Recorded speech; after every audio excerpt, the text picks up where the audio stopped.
ជម្រាបសួរបងប្អូនគ្នាស្វាគមន៍មកកាន់វីដេអូថ្មីនៅក្នុងវីដេអូនេះខ្ញុំនឹងមកបង្ហាញអ្នកនរគ្នាអំពីរបៀបនៃការមើល text ជាមួយនឹងរូបភាពបាទអញ្ចឹងកុំឲ្យខាតពេលយូរយើងទៅមើលពីរបៀបធ្វើវីដេអូនេះ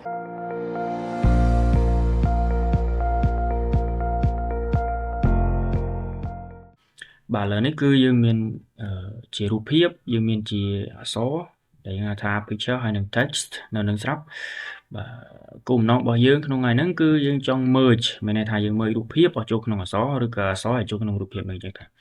អញ្ចឹងដើម្បីមើលវាបានអ្នកនរគ្នាគ្រាន់តែ click នៅលើរូបភាពមុនសិនអ្នកនរគ្នាត្រូវចាំថាយើងត្រូវ click នៅលើរូបភាពមុនសិនអូខេដើម្បីយើងមានមុខងារមើលកាន់តែច្រើនអញ្ចឹងយើងclick នៅលើរូបភាពអ្នកនរគ្នាត្រូវចុច control ជាប់យើង select នៅលើអក្សរមួយទៀតអញ្ចឹងកន្លែងនេះមានន័យថាយើង select វាបានទាំងពីរហើយយើងចូលទៅកាន់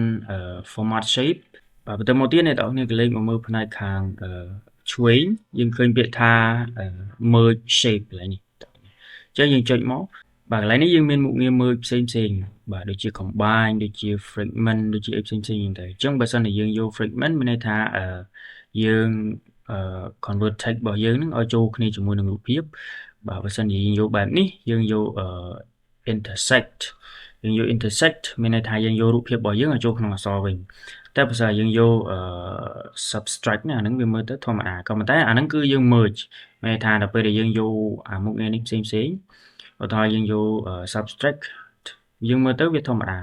តែកន្លែងហ្នឹងគឺមានន័យថាអក្សរនិងរូបភាពវារត់ចូលគ្នាហើយតែក៏យើងមើលទៅវាធម្មតា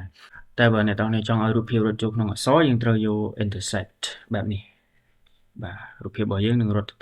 ចូលទៅក្នុងអក្សរ